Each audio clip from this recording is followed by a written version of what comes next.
இந்த லூக்காவோட சாப்பாடு ரெடி. இப்போ நான் ஓப்பன் பண்ணி பார்க்குறேன். நான் சொன்ன மாதிரி 10 விசில் விட்டுருக்கேன். எப்படி இருக்குன்னு பார்ப்போமா? சூப்பரு.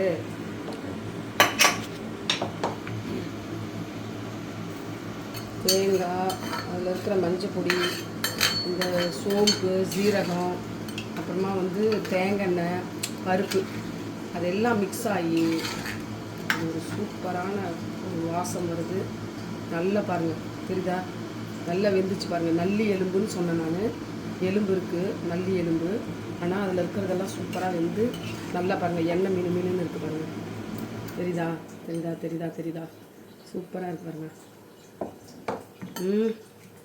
இப்போது இந்த பருப்பு, இந்த மட்டனு, இந்த பீட்ரூட்டு, அதுக்கப்புறம் இப்போ நான் என்ன பண்ண போகிறேன்னா, லாஸ்ட்டு ஃபைனல் டச்சு. அதுக்கு கோரிண்டல் லீப் இருக்குல்ல, அதை சும்மா லைட்டாக அப்படியே ரொம்ப நைஸாக கட் பண்ணி அதில் போட்டுட்டு அது கொஞ்சம் நேரம் மூடி வச்சிட்டோம்னா அதுலேயே அது கொஞ்சம் வெந்த மாதிரி ஆகிடும். அதில் இருக்கிற எசன்ஸ் ரொம்ப நல்லது. இதெல்லாம் அவனுக்கு கீரை வகைகள் கொடுக்கணும். பட் இதை போட்டு நான் டெய்லி செய்கிறது வழக்கம். நான் இவ்வளோ நாள் போடல. அவனோட இன்ஸ்டா பேஜ் இருக்குது, லூக்கா இன்ஸ்டா பேஜ். ஆனால் நாங்கள் அதில் யூஸ் பண்ணுறதே இல்லை.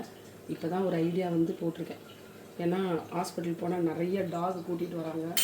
அவங்க பிளட் இல்லைன்னு சொல்லி இது வரைக்கும் நான் ஒரு 70,000 ரூபா கிட்ட செலவு பண்ணியிருக்கேன் அவனுக்கு.